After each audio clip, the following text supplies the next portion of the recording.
Divya Meenakshi, Physics Faculty from HiQGD. நாம இந்த வீடியோல என்ன பார்க்க போறோம் அப்படின்னு சொன்னா எலக்ட்ரோஸ்டாட்டிக்ஸ்ன்ற சாப்டர் பத்தி பார்க்க போறோம். அதுல என்னெல்லாம் இன்னைக்கு நான் உங்களுக்கு சொல்ல போறேன் அப்படின்னு சொன்னா எலக்ட்ரோஸ்டாட்டிக்ஸ் அண்டர்ஸ்டாண்ட் பண்ணிக்கிறதுக்கு ஃபியூ ரியல் டைம் எக்ஸ்பெரிமெண்ட்ஸ் வச்சு எக்ஸ்பிளைன் பண்ண போறேன். அதுக்கப்புறம் எலக்ட்ரிக் சார்ஜ்னா என்ன அப்படின்னு சொல்ல போறேன். அதை சால்வ் பண்றதுக்கு சில ப்ராப்ளம்ஸும் உங்களுக்கு சால்வ் பண்ணி காட்ட போறேன். அதுக்கப்புறம் கூலும்ஸ் லா எக்ஸ்பிளைன் பண்ண போறேன். அப்புறம் எலக்ட்ரிக் ஃபீல்டுனா என்ன அப்படிங்கறதையும் சொல்ல போறேன் இந்த வீடியோல. சோ ஃபர்ஸ்ட் ஸ்லைட் பார்க்கலாம். So first statics அப்படினா என்ன அப்படினா anything which does not change its state with respect to time. அதான் statics. அதாவது டைமை பொறுத்து தன்னோட ஸ்டேட்டை வந்து மாத்திக்காம இருக்கிறது தான் ஸ்டாட்டிக் அப்படிங்கிறது. சோ எலக்ட்ரோஸ்டாட்டிக் அப்படின்னா என்ன அப்படின்னு சொன்னா சார்ஜ் வந்து ரெஸ்ட்லயே இருக்கிறது, அதாவது தன்னோட ஸ்டேட்டை மாத்திக்காம ரெஸ்ட்லயே இருக்கிறது தான் வந்து எலக்ட்ரோஸ்டாட்டிக்ஸ். இதுல எலக்ட்ரிக் சார்ஜஸோட பொட்டென்ஷியல், ஃபீல்ட், ஃபோர்ஸ் அதை பத்தி எல்லாம் நம்ம படிக்க போறோம். சோ இத வந்து அண்டர்ஸ்டாண்ட் பண்ணிக்கிறதுக்கு நான் உங்களுக்கு சில எக்ஸாம்பிள்ஸ் சொல்றேன். அதாவது இப்ப நீங்க வந்து பஸ்ல போயிட்டு இருக்கீங்க, உங்க ஸ்டாப் வந்துருச்சு, எந்திரிக்கிறீங்க. சோ எந்திரிக்கிறப்ப சீட்டை ஸ்லைட் பண்ணிட்டு எந்திரிச்சு ஒரு பக்கத்துல உள்ள ராடை வந்து நீங்க பிடிக்கிறீங்க. அப்போ உங்களால என்ன ஃபீல் பண்ண முடியும் அப்படின்னு சொன்னா ஒரு ஜெட் ஃபீல் பண்ண முடியும். அது ஒண்ணும் இல்ல, அதுதான் எலக்ட்ரிக் டிஸ்சார்ஜ். அதே மாதிரி காரை வந்து நீங்க உட்காந்துருக்கீங்க, காரை வந்து ஓபன் பண்ணிட்டு இறங்குறீங்க. இறக்குறச்சு என்ன பண்ணுவீங்க அப்படின்னா சீட்டை ஸ்லைட் பண்ணிட்டு கார் டோர் ஓபன் பண்றீங்க அப்படின்னு சொன்னா அப்போ உங்களால என்ன ஃபீல் பண்ண முடியும்னா அப்பயே உங்களால ஒரு ஜெட் ஃபீல் பண்ண முடியும். அதுதான் வந்து எலக்ட்ரிக் டிஸ்சார்ஜ். அதே மாதிரி டிவியை வந்து நீங்க ஆஃப் பண்ணிட்டு பக்கத்துல வந்து கை எடுத்துட்டு போனீங்க அப்படின்னு சொன்னா உங்களுக்கு வந்து ஒரு கூஸ் பம்ப்ஸ் ஃபீல் ஆகும். அது ஒண்ணும் இல்ல, அதுவும் எலக்ட்ரிக் டிஸ்சார்ஜ் தான். அதே மாதிரி லைட்னிங்கிறது வந்து ஒரு நேச்சுரல் பினாமினா, அதுவும் ஒண்ணும் இல்ல, அதுவும் எலக்ட்ரிக் டிஸ்சார்ஜோட ஒரு எக்ஸாம்பிள் தான். சோ இதே மாதிரி நீங்க நிறைய இடத்துல நீங்க வந்து எலக்ட்ரிக் டிஸ்சார்ஜஸ் வந்து ஃபீல் பண்ணுவீங்க. சோ அதெல்லாம் நீங்களும் வந்து திங்க் பண்ணி பாருங்க, இந்த மாதிரிலாம் எப்பெல்லாம் நடக்குது. சோ அதெல்லாம் வந்து எலக்ட்ரிக் டிஸ்சார்ஜ் தான் அப்படிங்கறத நீங்க வந்து அண்டர்ஸ்டாண்ட் பண்ணுங்க. சோ ஃபர்தர் எக்ஸ்பெரிமெண்ட்ஸ் பார்க்கலாம். அது மூலமா நம்ம என்ன தெரிஞ்சுக்கலாம் அப்படின்னு சொன்னா ஸ்டாட்டிக் எலக்ட்ரிசிட்டினா என்னங்கறத தெரிஞ்சுக்கலாம். சோ இந்த எக்ஸ்பெரிமெண்ட்ல வந்து என்ன நடக்க போகுது அப்படின்னு சொன்னா சார்ஜிங் பை ஃபிரிக்ஷன். இப்ப என்ன பண்றோம் அப்படின்னா ஒரு கிளாஸ் ராட் எடுத்துக்கிறோம், ஒரு சில்க் கிளாத் எடுத்துக்கிறோம், ரெண்டுத்தையும் நல்லா ரப் பண்றோம். அப்ப என்ன நடக்குது அப்படின்னு சொன்னா பாசிட்டிவ் சார்ஜஸ்லாம் வந்து கிளாஸ் ராட்லயும் சில்க் கிளாத்ல நெகட்டிவ் சார்ஜஸும் வந்து என்ன ஆயிடுது அப்படின்னா டிரான்ஸ்பர் ஆயிடுது. சோ இந்த வந்து எலக்ட்ரான்ஸ் வந்து டிரான்ஸ்பர் ஆகுது எங்க இருந்து அப்படின்னு சொன்னா கிளாஸ் ராட்ல இருந்து சில்க் கிளாத்துக்கு டிரான்ஸ்பர் ஆகுது. சோ இதே மாதிரி ரப் பண்ண இன்னொரு ராட் எடுத்துட்டு வந்து நீங்க இந்த ரப் பண்ண ராடுக்கு பக்கத்துல வச்சீங்க அப்படின்னு சொன்னா என்ன நடக்கும் அப்படின்னு சொன்னா அது வந்து தள்ளி விலகி போகும். அதுக்கு என்ன ரீசன் அப்படின்னு சொன்னா லைட் சார்ஜஸ் எப்பவுமே என்ன ஆகும் அப்படின்னு சொன்னா ரிப்பல் தான் ஆகும். அதே மாதிரி இந்த சில்க் கிளாத் பக்கத்துல இன்னொரு சில்க் கிளாத் இந்த மாதிரி ரப் பண்ண சில்க் கிளாத் எடுத்துட்டு வந்து வச்சீங்கன்னா அங்கேயும் என்னதான் ஆகும் அப்படின்னு சொன்னா ரிப்பல் தான் ஆகும். அதே இந்த மாதிரி ரப் பண்ண கிளாஸ் ராடி சில்க் கிளாத்தையும் பக்கத்துல திரும்ப கொண்டு வந்தீங்க அப்படின்னு சொன்னா ஆட்டோமேட்டிக்கா அது போய் பக்கத்துல போய் ஒட்டிக்கும். அது என்ன அப்படின்னு சொன்னா அதுதான் வந்து அங்க வந்து அட்ராக்ட் ஆகுது. அன்லைக் சார்ஜஸ் எப்பயுமே என்ன ஆகும் அப்படின்னு சொன்னா அட்ராக்ட் ஆகுது. இதெல்லாம் நம்ம என்ன தெரிஞ்சுக்கிறோம் அப்படின்னா பாசிட்டிவ் சார்ஜ், நெகட்டிவ் சார்ஜ்னு ஒண்ணு இருக்கு. அதே மாதிரி லைட் சார்ஜஸ் வந்து என்ன பண்ணுது அப்படின்னு சொன்னா ரிப்பல் பண்ணுது, அன்லைக் சார்ஜஸ் வந்து அட்ராக்ட் பண்ணுது அப்படிங்கறத இந்த எக்ஸ்பெரிமெண்ட் மூலமா நம்ம தெரிஞ்சுக்கலாம். அதே மாதிரி சார்ஜஸ் வந்து என்னதான் ஆகுதுன்னா ஒரு பாடியில இருந்து இன்னொரு பாடிக்கு டிரான்ஸ்பர் தான் ஆகுது அப்படிங்கறதையும் நம்ம இந்த எக்ஸ்பெரிமெண்ட்ல தெரிஞ்சுக்கலாம். சோ இன்னொரு எக்ஸ்பெரிமெண்ட் பார்க்கலாம். அதாவது அது என்ன அப்படின்னா சார்ஜிங் பை இண்டக்ஷன். இந்த சார்ஜிங் பை இண்டக்ஷன் மெத்தட்ல என்ன நடக்குது அப்படின்னு சொன்னா ஒரு இந்த மாதிரி ரப் பண்ண ஒரு கிளாஸ் ராட் வச்சுக்கோங்க, அதே மாதிரி அன்சார்ஜ் ஸ்பேரை கொண்டு வந்து பக்கத்துல வச்சுக்கோங்க. அப்ப அங்க என்ன நடக்கும் அப்படின்னு சொன்னா ஆட்டோமேட்டிக்கா இந்த பாசிட்டிவ் சார்ஜஸ் வந்து நெகட்டிவ் சார்ஜஸ் வந்து அந்த க்ளோசஸ்ட் சைட்ல உள்ள ஸ்பியரோட சைடுக்கு வந்து இன்டியூஸ் பண்ணுது. சோ அப்ப அங்க நெகட்டிவ் சார்ஜஸ் கிரியேட் ஆகுது. சோ அதர் சைட்ல என்ன நடக்குது அப்படின்னு சொன்னா பாசிட்டிவ் சார்ஜஸ் அதே மாதிரி கிரியேட் ஆகுது. சோ இது வந்து சார்ஜிங் பை இண்டக்ஷன். சோ இங்க என்ன நடக்குது அப்படின்னா இங்க வந்து இன்டியூஸ் பண்ணுது சார்ஜ். இங்க இருக்க சார்ஜ் வந்து நெகட்டிவ் சார்ஜஸ் இன்டியூஸ் பண்ணுது. சோ இது வந்து சார்ஜிங் பை இண்டக்ஷன். அதே மாதிரி சார்ஜிங் பை கண்டக்ஷன் அப்படிங்கிறது என்ன, அந்த மாதிரி ஒரு எக்ஸ்பெரிமெண்ட் இருக்கு. அதுல என்ன பண்றோம் அப்படின்னு சொன்னா ஒரு சார்ஜ் மெட்டல் பேர், ஒரு அன்சார்ஜ் மெட்டல் பேர் ரெண்டுத்தையும் பக்கத்துல கொண்டு வந்து வைக்கிறோம். ரொம்ப நெருக்கத்துல வைக்கிறீங்க அப்படின்னு சொன்னா என்ன நடக்குது அப்படின்னு சொன்னா இது ரெண்டும் வந்து தன்னைதானே வந்து சார்ஜ் வந்து ஈக்குவலைஸ் பண்ணிக்கிறதுக்கு இதுல இருந்து இதுவும் வந்து சார்ஜ் வந்து ஈக்குவல் ஆற வரைக்கும் என்ன நடக்குதுன்னா சார்ஜஸ் வந்து டிரான்ஸ்பர் ஆகுது. சோ அதனாலதான் வந்து கீழே இருக்க ஃபிகர்ல பாத்தீங்க அப்படின்னு சொன்னா தெரியும் உங்களுக்கு ரெட் ஃபுல்லாவே வந்து பாசிட்டிவ் சார்ஜஸ் வந்து இப்ப இதுல வந்து 10 சார்ஜஸ் வந்து இருக்கு அப்படின்னு சொன்னா 5 சார்ஜஸ் வந்து அதுல டிரான்ஸ்பர் ஆற வரைக்கும் என்ன நடக்குது அப்படின்னு சொன்னா சார்ஜஸ் வந்து டிரான்ஸ்பர் வந்து நடக்குது. அதுதான் வந்து சார்ஜிங் பை கண்டக்ஷன். நெக்ஸ்ட் ஸ்லைட்ல என்ன பார்க்கலாம் அப்படின்னு சொன்னா சோ வந்து நம்ம ஒரு கெஸ் பண்ண போறோம். பலூனை வந்து நம்ம தலையில ரப் பண்றச்சு என்ன நடக்கும் அப்படின்னு சொல்லிட்டு நீங்க திங்க் பண்ணி பாருங்க என்ன நடக்கும் ஆக்சுவலா அப்படின்னு சொன்னா நெகட்டிவ் சார்ஜஸ் வந்து பலூன்ல கிரியேட் ஆகும், தலையில வந்து பாசிட்டிவ் சார்ஜஸ் வந்து கிரியேட் ஆகும். ஸோ அப்ப அதாவது என்ன இதுல இருந்து சொல்ல வரோம் அப்படின்னு சொன்னீங்க அப்படின்னா, உங்களுக்கு வந்து இந்த கிரியேட் ஆன சார்ஜஸ் வந்து முன்னாடி நம்ம பார்த்த மாதிரியே தான், ஃபிரிக்ஷன் மெத்தட்ல பார்த்த அதே எக்ஸ்பெரிமெண்ட் தான் இது. ஸோ அதை வந்து நீங்க லைவா நீங்க வீட்டில் செஞ்சு பார்க்கறதுக்கு இந்த எக்ஸ்பெரிமெண்ட் வந்து ரொம்ப யூஸ்ஃபுல்லா இருக்கும்.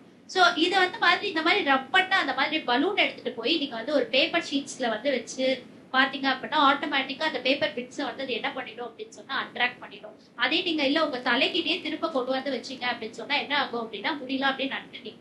ஸோ அதுதான் வந்து ஸ்டாட்டிக் எலக்ட்ரிசிட்டியை நீங்க வந்து ஃபீல் பண்ண முடியும் ரியல் டைம்ல அப்படிங்கிறதுக்கு இது ஒரு எக்ஸாம்பிள். நீங்க கண்டிப்பா இதை ட்ரை பண்ணி பாருங்க. ஸோ நெக்ஸ்ட் வந்து எலக்ட்ரிக் சார்ஜ்னா என்ன, அது எப்படி வந்து குவான்டைஸ் ஆகுது அப்படின்னு சொல்லிட்டு பார்க்கலாம். ஸோ வந்து எலக்ட்ரிக் சார்ஜ் அப்படின்னா என்ன அப்படின்னு சொன்னா, இதுக்கு முன்னாடி நம்ம பார்த்த அந்த பாசிட்டிவ் அண்ட் நெகட்டிவ் சார்ஜஸ் தான் வந்து எலக்ட்ரிக் சார்ஜஸ். அதாவது நம்ம முன்னாடியே பார்த்துட்டோம், லைக் சார்ஜஸ் வந்து ரிப்பல் பண்ணும், அன்லைக் சார்ஜஸ் வந்து அட்ராக்ட் பண்ணும் அப்படிங்கறத பார்த்துட்டோம். ஸோ இங்க சார்ஜோட டெஃபினிஷன் என்ன அப்படின்னு சொல்லி பார்த்தீங்க அப்படின்னு சொன்னா, எலக்ட்ரிக் சார்ஜஸை வந்து integral multiple of basic unit of charge மூலமா சொல்லலாம். இப்போ ஒரு பாடி எடுத்துக்கிறீங்க, அதுல நிறைய அமௌண்ட் ஆஃப் சார்ஜஸ் இருக்கு அப்படின்னு சொன்னா அது எப்படி வந்து நீங்க டிஸ்கிரைப் பண்ணலாம் அப்படின்னு சொன்னா integral multiple of basic unit of charge வச்சு நம்ம வந்து அதை வந்து டிஃபைன் பண்ணலாம். சோ என்னங்கிறது என்னங்க அப்படின்னு சொன்னா அது வந்து இன்டீஜர் அப்படின்னு சொல்லலாம். அதே வந்து ஈங்கிறது தான் என்ன அப்படின்னா அதுதான் பேசிக் யூனிட் ஆஃப் சார்ஜோட வேல்யூ. சோ அது என்ன அப்படின்னா 1.6 into 10⁻⁻19 கூலும். சோ இது வந்து யார் கண்டுபிடிச்சிருப்பா அப்படின்னு சொன்னா ஜேஜே தாம்சன் எக்ஸ்பெரிமெண்ட் மூலமா எலக்ட்ரானுக்கு இவ்வளவுதான் வந்து சார்ஜ் அப்படின்னு சொல்லிட்டு ஒரு எலக்ட்ரானோட சார்ஜ் எவ்வளவுங்கிறத அவர் கண்டுபிடிச்சிருப்பாரு. சோ நெக்ஸ்ட் வந்து என்ன பார்க்கலாம் அப்படின்னு சொன்னா இதோட ப்ராப்பர்ட்டி பார்க்கலாம். சார்ஜுக்கு வந்து என்ன வந்து சார்ஜ் வந்து என்ன அப்படின்னு சொன்னா ஒரு ஸ்கேலார் குவான்டிட்டி தான். சோ இப்போ வந்து ஒரு பாடியில இருக்க டோட்டல் நம்பர் ஆஃப் சார்ஜஸ் என்ன அப்படின்னு நீங்க கண்டுபிடிக்கணும் அப்படின்னா அதுக்கு என்ன பண்ணணும் அப்படின்னா அதுல இருக்க சார்ஜஸ் எல்லாத்தையும் அல்ஜிப்ரிக் சம் பண்ணிக்கனாலே அதோட நெட் சார்ஜ் என்ன, அந்த பாடியோட நெட் சார்ஜ் என்ன நம்மளால கண்டுபிடிச்சிருக்கோம். சோ அதுக்குதான் இப்ப எக்ஸாம்பிளுக்கு ஒரு பாடியில Q1 சார்ஜும் இருக்கு, Q2 சார்ஜும் இருக்கு அப்படின்னு சொன்னா அதோட அல்ஜிப்ரிக் சம் தான் என்ன அப்படின்னா அதோட நெட் சார்ஜ். சோ அதுதான் வந்து நான் இங்க போட்டிருக்கேன் Q1 plus Q2 அப்படின்னு சொல்லி. சோ நெக்ஸ்ட் வந்து என்ன அப்படின்னு சொல்லி பாத்தீங்கன்னா கன்சர்வேஷன் ஆஃப் எலக்ட்ரிக் சார்ஜஸ். அதாவது சார்ஜஸ் வந்து நம்மளால கிரியேட் பண்ணவும் முடியாது, அதே மாதிரி அழிக்கவும் முடியாது. சோ இங்க வந்து என்ன இங்க வந்து நம்ம சொல்றோம் அப்படின்னு சொன்னா ஒரு பாடியில இருந்து இன்னொரு பாடிக்கு சார்ஜ் டிரான்ஸ்பர் தான் ஆகுமே தவிர அதை வந்து என்ன ஆகாது அப்படின்னு சொன்னா கிரியேட் ஆகாது, ஒரு டிஸ்ட்ராயும் ஆகாது. சோ இதுதான் நம்ம வந்து ப்ரீவியஸ் எக்ஸாம்பிள்ஸ்ல நம்ம பார்த்தோம். இந்த ப்ரீவியஸ் ஸ்லைட்ஸ்ல போய் பார்க்கலாம். சோ இந்த சார்ஜிங் பை இண்டக்ஷன் எடுத்துக்கோங்களேன். இதுல வந்து என்ன நடக்குது அப்படின்னு சொன்னா இதுல வந்து கிளாஸ் ராட்ல வந்து பாத்தீங்க அப்படின்னு சொன்னா ஃபர்ஸ்ட் வந்து 5 யூனிட் ஆஃப் சார்ஜ் வந்து இருக்கு. சோ வந்து இந்த ஸ்பியரை பாத்தீங்க அப்படின்னு சொன்னா அதுல எந்த சார்ஜுமே இல்ல, அன்சார்ஜா இருக்கு. சோ நான் வந்து இண்டக்ஷன் பண்ண பிறகு நீங்க பாத்தீங்க அப்படின்னு சொன்னா என்ன நடந்திருக்கு அப்படின்னு சொன்னா பாசிட்டிவ் சார்ஜஸும் கிரியேட் ஆயிருக்கு, நெகட்டிவ் சார்ஜஸும் கிரியேட் ஆயிருக்கு. சோ அப்ப இதோட நெட் சார்ஜ் என்ன அப்படின்னு சொல்லி பாத்தீங்கன்னா 0. சோ அப்ப இது வந்து 0 ஆயிடுச்சு. அப்ப இனிஷியலா எப்படிதான் இருந்துச்சு, அன்சார்ஜ் ஸ்பியர் 0 தான் இருந்துச்சு. கிளாஸ் ராட்ல எவ்வளவு இருந்துச்சு சார்ஜ், 5 சார்ஜ் இருந்துச்சு. சோ அதே 5 யூனிட் ஆஃப் சார்ஜ் அப்படியே இருக்கு. சோ அப்ப சார்ஜ் வந்து என்ன ஆகல, சோ சார்ஜ் வந்து இன்க்ரீஸும் ஆகல டிக்ரீஸும் ஆகல, அது என்னதான் இருக்கு அப்படின்னு சொன்னா நெட் சார்ஜ் வந்து எப்பயுமே கன்சர்வ்டா தான் இருக்கு அப்படிங்கறத இதுல இருந்து நம்ம தெரிஞ்சுக்கலாம். சேம் சார்ஜிங் பை கண்டக்ஷன் மெத்தட்லயும் பாத்தீங்க அப்படின்னு சொன்னா இனிஷியலா வந்து 10 சார்ஜஸ் இருந்தது. சோ அது வந்து அன்சார்ஜ் ஸ்பேரா இன்னொன்று இருந்தது. சோ இது ரெண்டுத்தையும் ஆட் பண்ணி பாத்தீங்க அப்படின்னா 10 plus 0 10 யூனிட் ஆஃப் சார்ஜ் தான். சேம் அடுத்து வந்து எக்ஸ்பெரிமெண்ட் முடியறப்ப என்ன நடக்குது அப்படின்னு சொன்னா இதுல வந்து 5 யூனிட் ஆஃப் சார்ஜஸ் வந்து இன்னொரு அன்சார்ஜ் ஸ்பியருக்கு டிரான்ஸ்பர் ஆயிடுச்சு. சோ அப்படி இருக்கப்ப இப்ப ரெண்டையும் ஆட் பண்ணாலும் என்னதான் வரும், 10 யூனிட் ஆஃப் சார்ஜ் தான் வரும். சோ வந்து சார்ஜஸ் வந்து எப்பயுமே இப்படிதான் இருக்கு அப்படின்னு சொன்னா கன்சர்வ்டா இருக்கு. நம்ம இந்த எக்ஸ்பெரிமெண்ட்ஸ் மூலமா நம்மளால தெரிஞ்சுக்க முடியும்.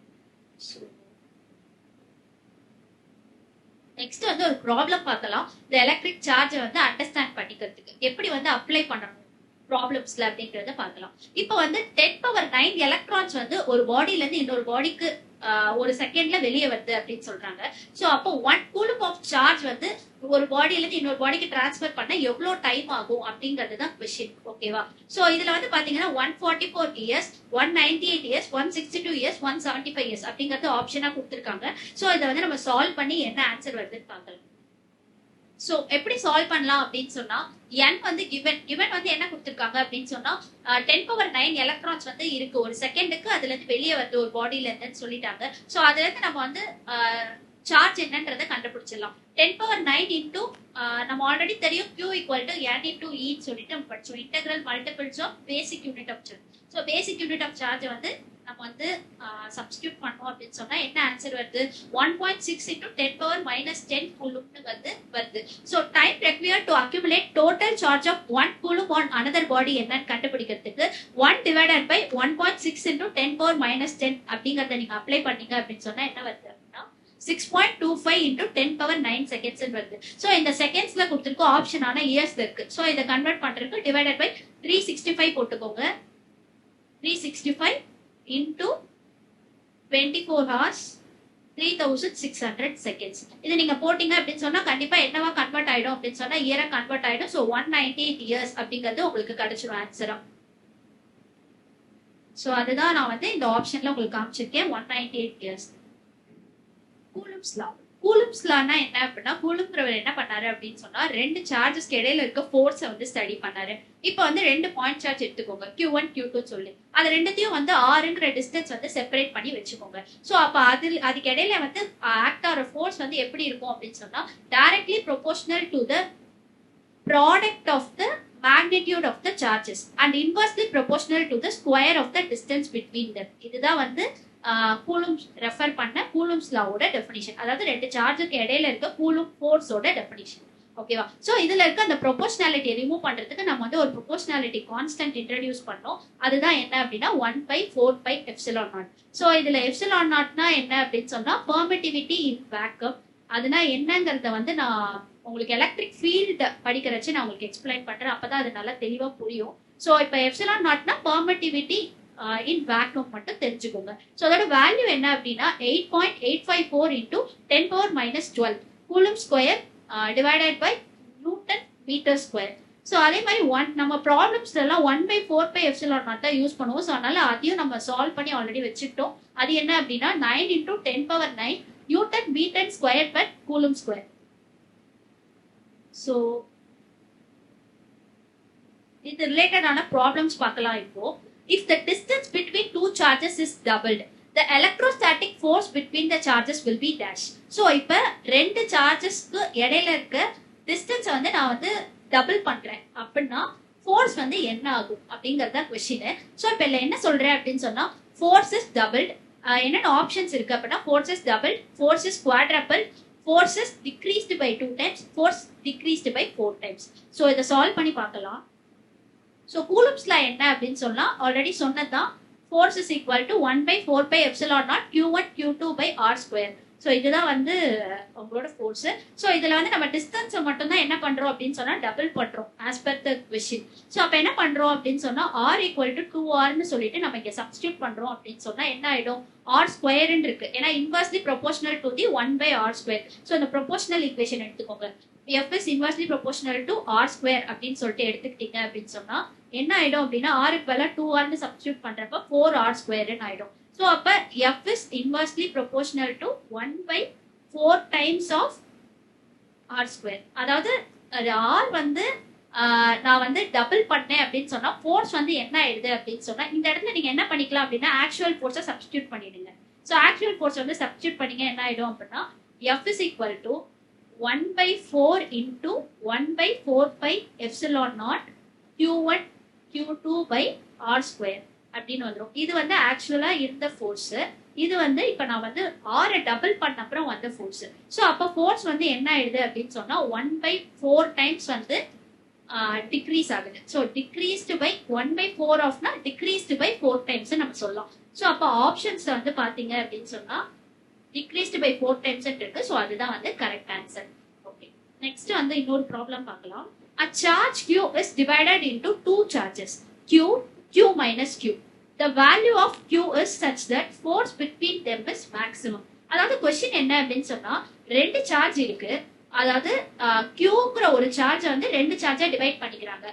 ஸ்மால் Q சொல்றாங்க. இன்னொன்னு வந்து டோட்டல் சார்ஜ்ல இருந்து அந்த ஸ்மால் Q சப்ட்ராக்ட் பண்ணிக்கறாங்க. சோ வந்து இந்த Q ஓட வேல்யூ என்னங்கறத கண்டுபிடிக்கணும். ஃபோர்ஸ் வந்து மேக்ஸிமமா இருக்குங்கற மாதிரி ஒரு கண்டிஷன் கொடுத்திருக்காங்க. சோ அந்த கண்டிஷன்ல எப்படி வந்து ஸ்மால் Q ஓட வேல்யூ வந்து இருக்கு அப்படிங்கறத நம்ம கண்டுபிடிக்க போறோம். சோ வந்து ஆப்ஷன்ஸ்ல என்ன கொடுத்திருக்காங்கன்னா in terms of capital Q கொடுத்திருக்காங்க. q by 2 q q by 4 2q 2. So solve பண்ணி பார்க்கலாம். ஸோ இதுக்கு வந்து என்ன எடுத்துக்கிறோம் அப்படின்னு சொன்னா கூலும்ஸ் லா எடுத்துக்கிறீங்க. கூலும்ஸ் லால என்ன பண்றீங்க அப்படின்னா Q1 Q2க்கு பதிலா என்ன கொடுக்குறீங்க, capital Q minus small q வந்து ஒரு சார்ஜ், இன்னொன்று வந்து ஸ்மால் q. ஸோ அதை வந்து சப்ஸ்டியூட் பண்றீங்க. கொஸ்டின்ல கிவன் என்ன கொடுத்திருந்தாங்க அப்படின்னு சொன்னா ஃபோர்ஸ் வந்து மேக்சிமமா இருக்கப்ப இந்த ஸ்மால் கியூட வேல்யூ என்ன அப்படிங்கிறது தான் கொஸ்டின். ஸோ அப்போ ஃபோர்ஸ் மேக்சிமமா இருக்கு. இப்போ எனிதிங் இஸ் மேக்சிமம் அப்படின்னு சொன்னா நம்ம அதை எப்படி வந்து சொல்லுவோம் அப்படின்னு சொன்னா டிஃபரன்ஷியல், அதோட டிஃபரன்ஷியல் டேர்ம் வந்து 0 ஆயிடும் அப்படின்றது தான் நம்ம வந்து சொல்றோம். ஸோ இப்போ வந்து இப்போ இதுல இருந்து என்ன அசியூம் பண்ணிக்கிறோம் அப்படின்னு சொன்னா x is equal to q capital Q minus கியூன்னு சொல்லி அசியூம் பண்ணிக்கிட்டீங்க அப்படின்னு சொன்னா இதை வந்து டிஃபரன்ஷியேட் பண்றீங்க. அப்ப என்ன கிடைக்கும், Q மைனஸ் 2q கிடைக்கும். ஸோ மேக்ஸிமம் கண்டிஷன் அப்ளை பண்ணோம் அப்படின்னா Q minus 2q equal to 0 அப்படின்னு சொல்லி போட்டீங்க அப்படின்னா obviously small q equal to Q by 2 சொல்லி நமக்கு கிடைச்சிருது. அதாவது இந்த நீங்க அசியூம் பண்ண எக்ஸுக்கு மேக்ஸிமம்னு கொடுத்தா அப்ப ஃபோர்ஸும் அங்க என்னதான் இப்படிதான் இருக்கு, ஃபோர்ஸ் தான் மேக்ஸிமம்ங்கிற கண்டிஷன். ஸோ அதுவும் அப்ளை ஆயிடுது. ஸோ அதனால small q equal to capital Q by 2 அப்படின்னு சொல்லிட்டு நம்ம இதுல இருந்து கண்டுபிடிச்சிட்டோம். ஸோ ஆப்ஷன் ஏ தான் correct answer. So next problem பார்க்கலாம். இப்ப ரெண்டு சார்ஜ் எடுத்துக்கிறாங்க. 2 charges of 4 microcoulomb and minus 16 microcoulomb are separated from each other by a distance of 0.6 meter. At what distance should a third charge of 6 microcoulomb be placed from 4 microcoulomb so that the net force exerted on it will be 0? So question புரியுதா? அதாவது என்னன்னா ரெண்டு charge எடுத்துக்கிறாங்க. ஒன்னு வந்து 4 மைக்ரோகூலும், இன்னொன்னு வந்து minus 16 மைக்ரோகூலும். இந்த 4 மைக்ரோகூலும்ல இருந்து இன்னொரு சார்ஜை வந்து பிளேஸ் பண்றாங்க. அதாவது 6 மைக்ரோகூலும் உள்ள சார்ஜை பிளேஸ் பண்றாங்க. ஸோ அது வந்து என்ன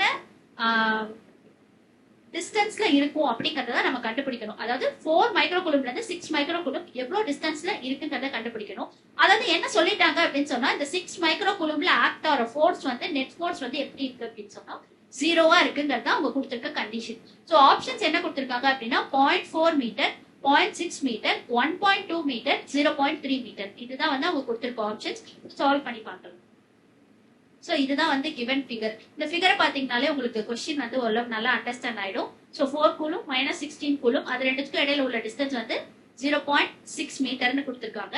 ஸோ அதே மாதிரி பாத்தீங்க அப்படின்னா இந்த 4 கூலும்ல இருந்து 6 கூலும்குள்ள டிஸ்டன்ஸ் தான் கேட்டிருக்காங்க. ஸோ அதை நான் எக்ஸ்ன்னு வந்து டினோட் பண்ணிக்கிட்டேன். ஸோ இப்போ நான் என்ன பண்றேன் அப்படின்னு சொன்னா net force act on Q3 வந்து 0 அப்படின்னு சொல்லிட்டாங்க. ஸோ நான் என்ன பண்ணிக்கிறேன் அப்படின்னா அந்த 1/4πε0க்கு என்ன பண்ணிட்டேன், கூலும்ஸ் லால தான் எழுதியிருக்கேன். 1/4πε0க்கு டைரக்டா வேல்யூ வந்து சப்ஸ்டியூட் பண்ணிட்டேன். 9 × 10⁹ சொல்லிட்டேன்.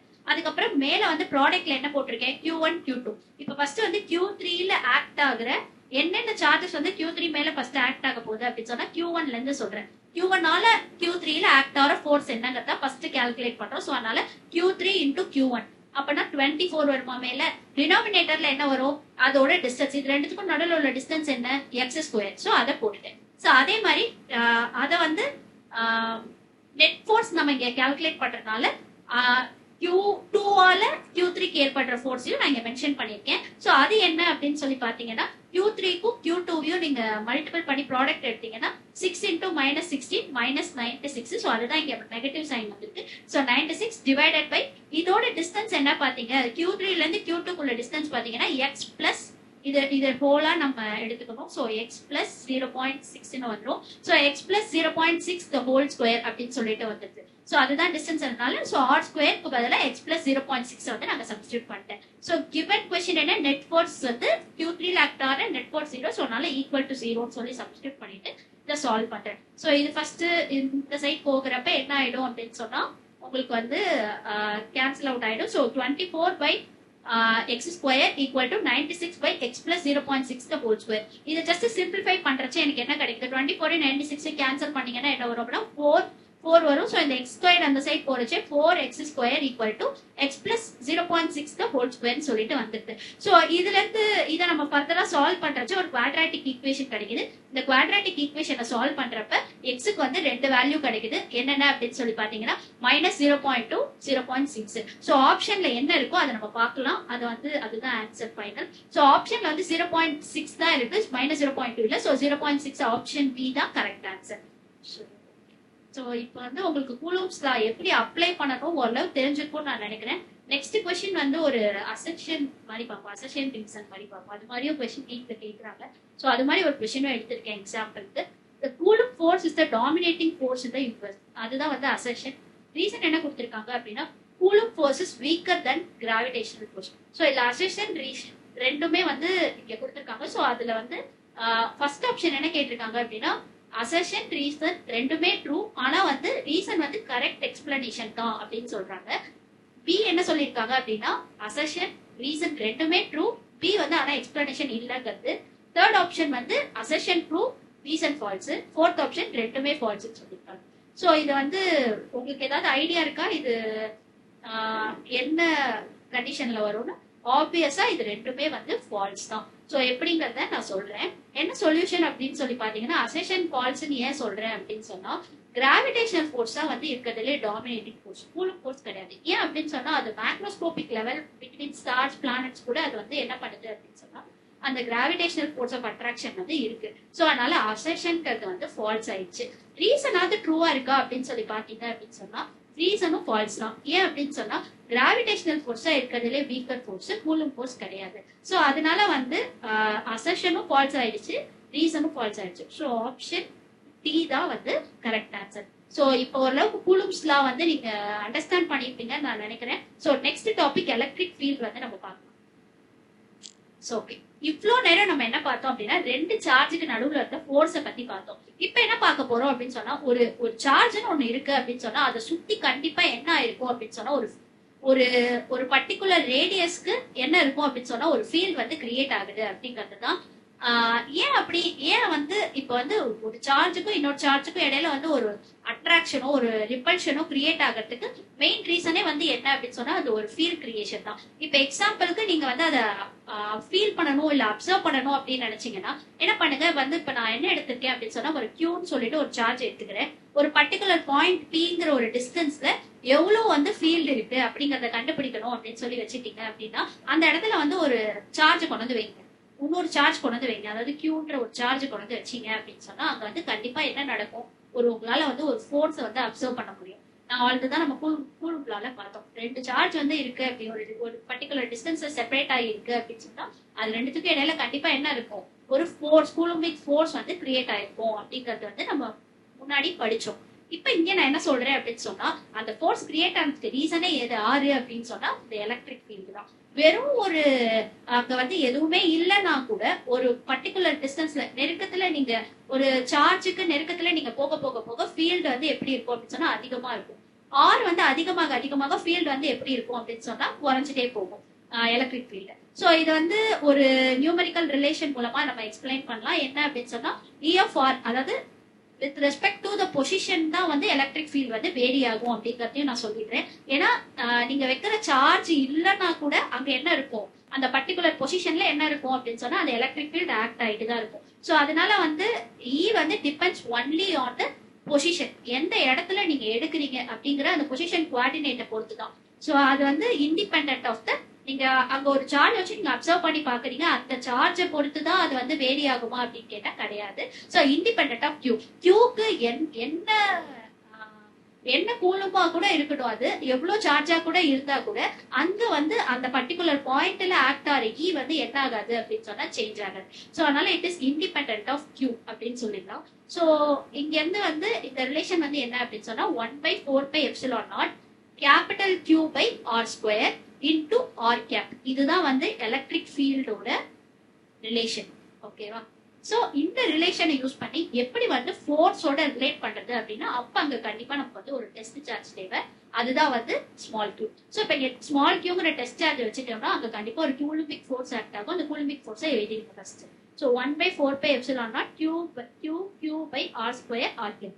சோ இந்த ரிலேஷன்ல இருந்து இந்த ரிலேஷன்ல பாத்தீங்க அப்படின்னு சொன்னா 1/4πε0 Q by R square R கேப்ங்கிறது என்னது, உங்களோட எலக்ட்ரிக் ஃபீல்டு. சோ அதை வந்து இங்க சப்ஸ்டியூட் பண்ணீங்க அப்படின்னா FR = Q இன்டூ எலக்ட்ரிக் ஃபீல்டுன்னு சொல்லிட்டு வந்துடும். சோ இந்த ரிலேஷன்ல இருந்து எலக்ட்ரிக் ஃபீல்டை வந்து கண்டுபிடிப்பீங்க அப்படின்னு சொன்னா ER = limit Q tends to 0 FR/Q அப்படின்னு சொல்லிட்டு நம்ம இங்க வந்து கண்டுபிடிச்சிடணும். இதுல வந்து நான் ஆல்ரெடி சொன்ன மாதிரி டோட்டலா எலக்ட்ரிக் ஃபீல்டு வந்து பொசிஷன் கோஆர்டினேட்டை பொறுத்து தான் இருக்கும், வேரி ஆகும். அதாவது நீங்க வந்து தூரமா போக போக போக உங்களோட ஃபீல்டு என்ன ஆகும் அப்படின்னு சொன்னா பொசிஷன் வந்து இன்க்ரீஸ் ஆக வச்சுக்கோங்களேன். ஆர் வந்து இப்போ 5 சென்டிமீட்டர் இருக்கு, இப்போ ஆர் வந்து 10 சென்டிமீட்டர் அப்படின்னு சொன்னா எலக்ட்ரிக் ஃபீல்டு கண்டிப்பா என்ன ஆயிருக்கும், குறைஞ்சு போயிருக்கும். ஸோ நியரா வர வர வர டிஸ்டன்ஸ் கம்மியாக எலக்ட்ரிக் ஃபீல்டு வந்து ஜாஸ்தியா இருக்கும் அப்படிங்கிறது தான் இதோட கான்செப்ட். ஸோ நெக்ஸ்ட் ஸ்லைட்ல என்ன பார்க்கலாம் அப்படின்னு சொன்னா, இப்போ வந்து அந்த கியூங்கிற சோர்ஸ் சார்ஜ் வந்து பாசிட்டிவா இருந்தா எப்படி வந்து ஃபீல்டு இருக்கும், நெகட்டிவா இருந்தா ஃபீல்டு எப்படி இருக்கும்னு சொல்லி பார்க்கலாம். நெகட்டிவா இருந்தா ஃபீல்டு வந்து எப்படி ஆக்ட் ஆகும் அப்படின்னு சொன்னா ஃபுல்லா இன்வர்டா ஆக்ட் ஆகும். டைரக்ஷன் வந்து ஃபீல்டோட டைரக்ஷன் வந்து ரொம்ப இன்வர்டா இருக்கும். அதே வந்து பாசிட்டிவா இருந்தது அப்படின்னு சொன்னா ஃபீல்டோட டைரக்ஷன் வந்து அவுட்வர்டா இருக்கும். இப்ப எக்ஸாம்பிளுக்கு ஒரு ஸ்பியர் எடுத்துக்கோங்க. ஒரு ஸ்பியர்ல எப்படி வந்து எலக்ட்ரிக் ஃபீல்டு வந்து வேரி ஆகுது அப்படின்னு சொல்லி பார்க்கலாம். ஸ்பியரோட சென்டர்ல உங்களோட சோர்ஸ் சார்ஜ வச்சுட்டீங்க, ஓகேவா? சோ அப்ப வந்து டிஸ்டன்ஸ் எப்படி இருக்கும், ஸ்பியருக்கு வந்து நீங்க ரேடியஸ் போட்டீங்கன்னா எப்படி இருக்கும், ரேடியஸ் வந்து சேஞ்சே ஆகாது. ஸோ அதுதான் வந்து உங்களுக்கு டிஸ்டன்ஸா இருக்கும் ஆன் த ஸ்பியர். ஸோ அப்ப வந்து உங்களுக்கு எல்லா பாயிண்ட்லயும் எலக்ட்ரிக் ஃபீல்டு எப்படிதான் இருக்கும் அப்படின்னு சொன்னா சேமா தான் இருக்கும். ஸோ வந்து இது வந்து என்ன எலக்ட்ரிக் ஃபீல்டு வந்து ஹோல் ஸ்பியர்ல எந்த பாயிண்ட்ல நீங்க எடுத்தாலுமே எப்படிதான் இருக்கும் அப்படின்னு சொன்னா ஆன் த ஸ்பியர் எடுத்தீங்க அப்படின்னு சொன்னா எலக்ட்ரிக் ஃபீல்டு வந்து சேமா தான் ஆக்ட் ஆகும் அப்படின்றதையும் தெரிஞ்சுக்கோங்க. நெக்ஸ்ட் என்ன சொல்றேன் அப்படின்னு சொன்னா, எலக்ட்ரிக் ஃபீல்டு வந்து எங்க வந்து ஸ்ட்ராங்கா இருக்கும் அப்படின்னு சொன்னா நியர் த சார்ஜ் தான் வந்து ரொம்ப ஸ்ட்ராங்கா இருக்கும். அதே மாதிரி டென்சிட்டியும் எங்க ரொம்ப ஸ்ட்ராங்கா இருக்கும் அப்படின்னு சொல்லி பாத்தீங்கன்னா பக்கத்துல டென்சிட்டியும் வந்து ரொம்ப ரொம்ப ஸ்ட்ராங்கா இருக்கும். தள்ளி போக போக போக என்ன ஆகும் அப்படின்னு சொன்னா டென்சிட்டி, லைன் டென்சிட்டியும் ரொம்ப ரொம்ப குறைச்சிடும். அப்ப அங்க பாத்தீங்க அப்படின்னு சொன்னா நிறைய ஃபீல்ட் லைன்ஸ் இருக்குமா அப்படின்னு கேட்டா இருக்காது. ஸோ அதுக்கும் நம்ம வந்து ஒரு எக்ஸாம்பிள் பார்க்கலாம். ஸோ அதை வச்சு நம்ம தெரிஞ்சுக்கலாம்.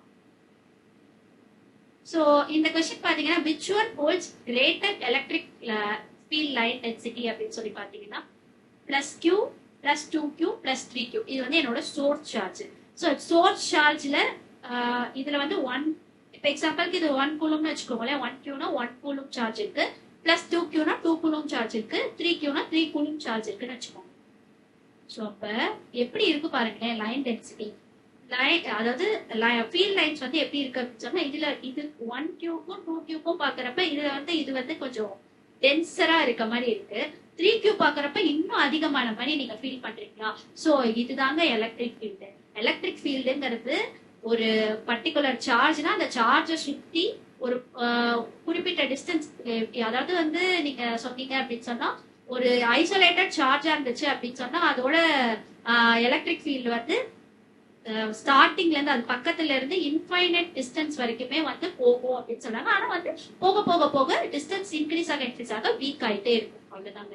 ஸோ இதோட ப்ராப்பர்ட்டிஸ் பார்த்துடலாம். ஃபீல்ட் லைன்ஸ் வந்து எப்படி ஸ்டார்ட் ஆகும் அப்படின்னு சொன்னா எப்பயுமே வந்து பாசிட்டிவ் சார்ஜ்ல ஸ்டார்ட் ஆகி நெகட்டிவ் சார்ஜ்ல தான் முடியுங்க எப்பயுமே ஃபீல்ட் லைன்ஸ். அதுக்குதான் இந்த ஃபிகர் கொடுத்துருக்கேன். இந்த ஃபிகர்ல பாத்தீங்க அப்படின்னா எல்லா ஃபீல்ட் லைன்ஸுமே பாசிட்டிவ்ல இருந்து ஸ்டார்ட் ஆகி நெகட்டிவ் சார்ஜஸ்ல தான் வந்து முடிஞ்சிருக்குங்க. அதே மாதிரி ஐசோலேட்டட் சார்ஜஸ் வந்து எல்லாமே எப்படி அப்படின்னு சொன்னா start or end at infinity. இப்ப எக்ஸாம்பிளுக்கு நீங்க வந்து நான் ஆல்ரெடி சொன்னேன் நெகட்டிவ் சார்ஜஸ்லாம் வந்து இன்வர்டா வந்து ஃபீல்ட் லைன்ஸ் இருக்கும், பாசிட்டிவ் சார்ஜஸ்க்கெல்லாம் வந்து அவுட்வர்டா ஃபீல்ட் லைன்ஸ் இருக்கும் சொன்னேன். ஸோ ஐசோலேட்டட் சார்ஜஸ் வந்து either start or end at infinity. So அதே மாதிரி ஃபீல்ட் லைன்ஸ் வந்து ஒன்னோட ஒன்னு இன்டர்செக்ட் ஆகுமா அப்படின்னு கேட்டீங்கன்னா கண்டிப்பா ஆகாதுங்க. அப்படி இன்டர்செக்ட் ஆனா என்னங்க ஆகும், ஒரு லைனும் இன்னொரு லைனும் இன்டர்செக்ட் ஆனா இன்டர்செக்டே ஆகவே முடியாதுங்க. ஒரு லைனும் இன்னொரு லைனும் இன்டர்செக்டே ஆகாது. அதே மாதிரி இந்த ஃபீல்ட் லைன்ஸ் எல்லாம் சேர்ந்து ஒரு க்ளோஸ் டு லூப்ஸா ஃபார்ம் பண்ணுமா அப்படின்னு கேட்டா பண்ணாது. So it don't form closed loops. So அவ்வளவுதான், இதுதான் வந்து எலக்ட்ரிக் ஃபீல்ட் லைன்ஸ். ஸோ இப்ப நம்ம வந்து இன்னைக்கு கிளாஸ்ல என்னெல்லாம் டிஸ்கஸ் பண்ணிட்டோம் அப்படின்னு சொன்னா ஃபர்ஸ்ட் என்ன பார்த்தோம், எலக்ட்ரோஸ்டாட்டிக்ஸ்னா பேசிக்ஸ் என்னன்னு பார்த்தோம், அதுக்கு ரியல் டைம் எக்ஸாம்பிள்ஸ் பார்த்தோம். எலக்ட்ரிக் சார்ஜஸ்னா என்னன்னு பார்த்தோம், அதுல எப்படி வந்து அந்த குவான்டைஸ்டு அந்த எலக்ட்ரிக் சார்ஜஸோட டெஃபினிஷனை எப்படி அப்ளை பண்றதுன்னு பார்த்தோம். அப்புறம் நிறைய எக்ஸ்பெரிமெண்ட்ஸ்ல எப்படி வந்து அது கன்சர்வ்டா இருக்கு அப்படிங்கறதையும் பார்த்தோம். அப்புறம் கூலும்ஸ் லானா என்னன்னு பார்த்தோம், அதை சால்வ் பண்ண அந்த லா அப்ளை பண்ணி சில ப்ராப்ளம்ஸ் பார்த்தோம். இப்போ எலக்ட்ரிக் ஃபீல்ட்னா என்னன்னு பார்த்தோம். நெக்ஸ்ட் கிளாஸஸ்ல நம்ம எலக்ட்ரிக் ஃப்ளக்ஸ்னா என்னன்னு பார்க்கலாம், காஸ் லானா என்னன்னு பார்க்கலாம். அதுக்கப்புறம் electric field and flux cos law related problems பண்ணலாம். ஸோ இது வரைக்கும் நான் சொன்ன இன்ஃபர்மேஷன்ஸ்லாம் உங்களுக்கு ரொம்ப யூஸ்ஃபுல்லா இருக்கும்னு நினைக்கிறேன். ஸோ நீங்க இந்த வீடியோ உங்களுக்கு ரொம்ப பிடிச்சிருந்ததுன்னா கண்டிப்பா லைக் பண்ணுங்க.